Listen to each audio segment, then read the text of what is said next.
હું કલા રામુડિયા સુરતથી કુકિંગ સ્ટુડિયો કલામાં તમારું સ્વાગત કરું છું. આજે આપણે બનાવીશું વાટીદાળના ખમણ. વાટીદાળના ખમણ તો બધા જ બનાવતા હશે, પણ કેટલી દાળમાંથી કેટલા ખમણ તૈયાર થાય અને એકદમ તે પણ સુરતના જે વાટીદાળના ખમણ હોય છે એ રીતે. તો આજે આપણે 250 ગ્રામ દાળમાંથી કેટલા ખમણ બનીને તૈયાર થશે એ હું તમને પ્રોપર માપ સાથે બતાવીશ. તો તમે જોઈ શકો છો કે ખમણ આપણા કેટલા સરસ એકદમ સ્પોન્જી એવા તૈયાર થયા છે અને જાળી પણ ખૂબ સરસ એવી પડી ગઈ છે. જો તો આટલી સરસ રેસીપી જોવા માટે મારા વિડીયોને પૂરો જોજો. તો ચાલો જોઈ લઈએ રેસીપી. પણ જો હજી સુધી તમે મારી ચેનલને સબસ્ક્રાઈબ ના કરી હોય તો સબસ્ક્રાઈબ કરી લેજો અને બેલ આઇકન પર બટન દબાવી દેજો, જેથી મારા નવા વિડીયોની નોટિફિકેશન તમને સૌથી પહેલાં મળે. તો ચાલો જોઈ લઈએ રેસીપી. તો અહીંયા હું તમને મેજરમાં બતાવું છું. તો અહીંયા તમે જોઈ શકો છો કે જીરો છે, તો આપણે કેટલી દાળ લેવાના છીએ એ પણ હું તમને કહી દઉં.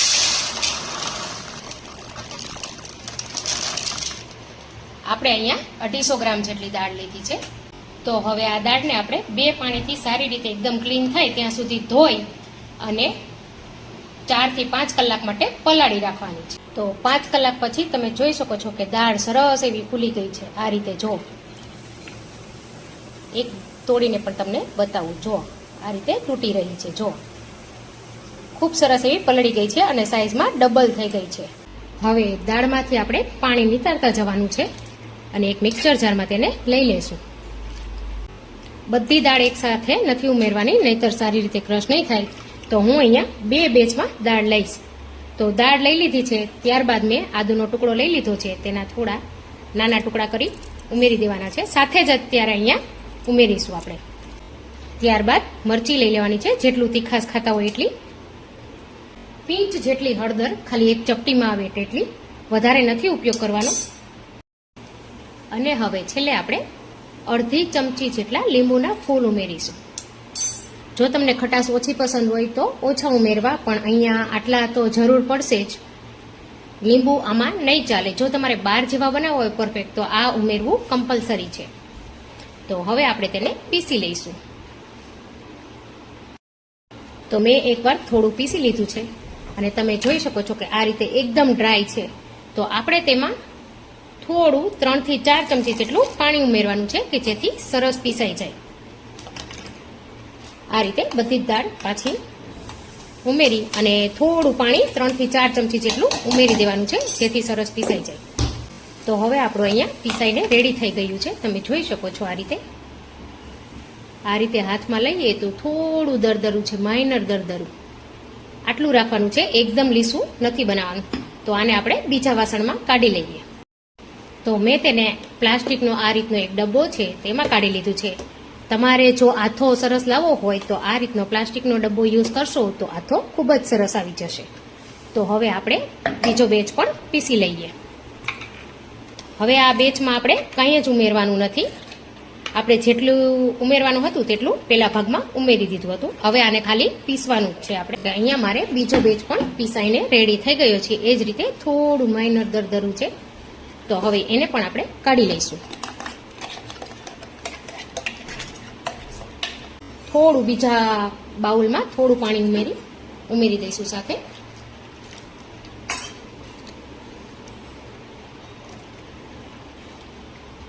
અને હવે આપણે આને સારી રીતે મિક્સ કરવાનું છે, કેમ કે આપણે એકમાં હળદર ઉમેરી હતી અને મસાલા બધા ઉમેર્યા હતા. તો આને આ રીતે મિક્સ કરી લઈશું એકવાર સારી રીતે. તો સરસ મિક્સ થઈ ગયું છે અને આ રીતનું ઘાટું જ બેટર આવી રીતે રાખવાનું છે. આમાં પાણીનો ભાગ વધારે ના હોવો જોઈએ.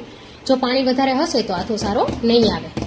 અને આમાં જો તમારે આથો અત્યારે ગરમીની સિઝન છે એટલે ફટાફટથી આવી જશે. તો આ રીતે સરસ બેટર તૈયાર થઈ ગયું છે આપણું. ઢાંકી અને કોઈ ગરમ જગ્યાએ આપણે રાખી દેવાનું છે. તો તમે જોઈ શકો છો કે અત્યારે બેટર કેટલું દેખાઈ રહ્યું છે તમને. અને જ્યારે તેનો આથો આવી જશે ત્યારે તે ખૂબ સરસ એવું ફૂલી જશે. તો હવે હું આને રાખી દઉં છું.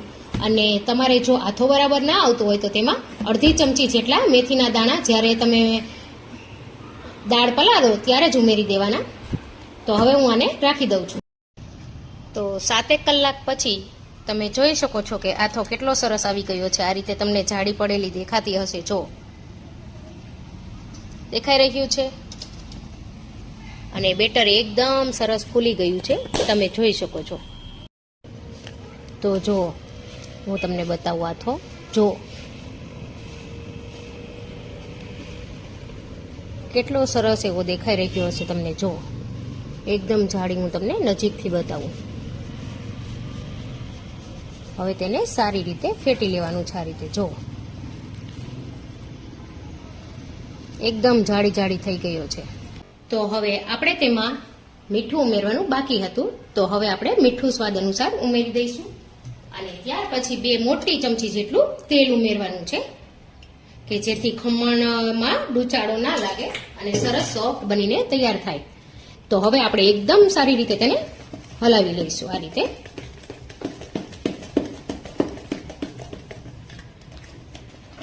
જો કેટલો સરસ આપણો આથો અહીંયા બનીને તૈયાર થયો છે. એટલે હવે આમાંથી આપણે અડધો પાર્ટ બહાર કાઢી લઈશું અને અડધા પાર્ટમાં સોડા ઉમેરીશું. તમે ચાહો અને તમારી પાસે એક સરખું વાસણ હોય તો તમે એક વખતમાં પણ આ બધું બેટર ઉમેરી શકો છો, પણ ફટાફટ થાય અને સરસ સોફ્ટ થાય એના માટે આપણે 2 વાર કરીશું. તો સૌથી પહેલી વાર આપણે તેમાંથી અડધું બેટર બીજા વાસણમાં કાઢી લઈએ. તો હું અહીંયા અડધું બેટર કાઢી લઉં છું. અને હવે અહીંયા મેં ઢોકળિયાની ડીશમાં તેલ લગાવી લીધું છે અને પાણી પણ અહીંયા ગરમ કરવા માટે મૂકી દીધું છે.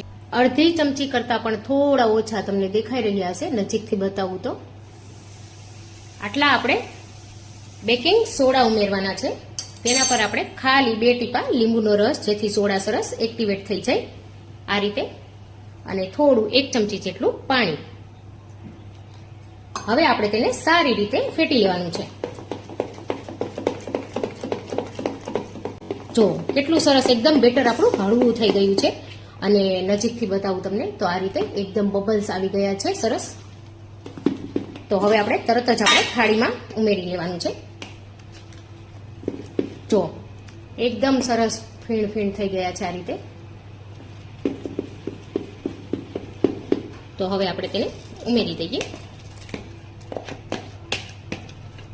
એક મોટી અને એક નાની થાળી જેટલું અહીંયા આપણે ખમણ બનીને તૈયાર થશે.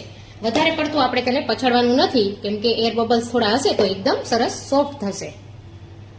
થાળી રાખી દઉં છું અને ઉપરથી પછી આપણે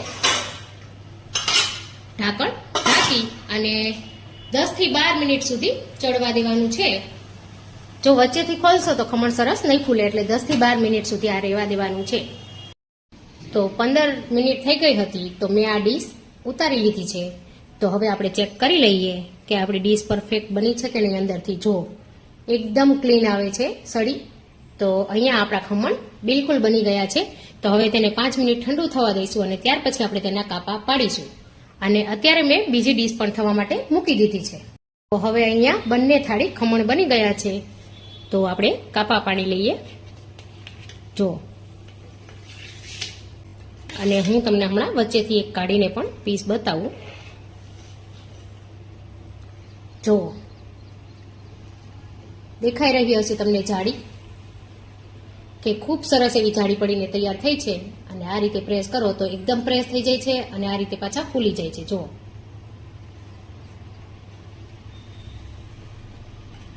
આટલા સરસ આપણા ખમણ બનીને અહીંયા તૈયાર થઈ ગયા છે. જો આ બધા એક બાઉલમાં આપણે ખમણને કાઢી લઈશું. જો કેટલા સરસ એવા ફૂલીને દડા જેવા એકદમ થઈ ગયા છે. ખાલી ખમણ ખાવા હોય તો પણ તમે અત્યારે ખાઈ શકો. જો તો હવે આપણે વજનના માપથી જોઈ લઈએ કે આપણે 250 ગ્રામ દાળમાંથી કેટલા ખમણ બન્યા છે. તો હું અહીંયા બંને ડીશના ખમણ ઉમેરી દઉં છું.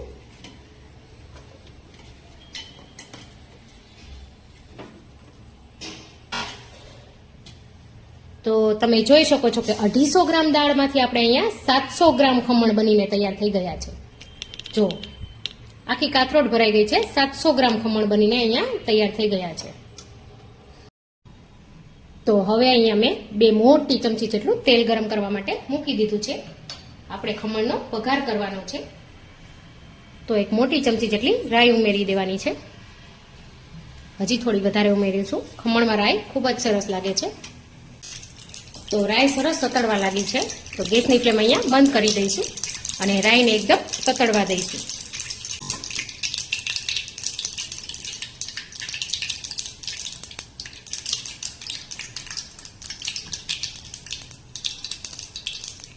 તો આ રીતે સરસ રાઈ તતડી જાય એટલે આપણે ખમણના વઘાર ઉપર ઉમેરી દેવાની છે. આ રીતે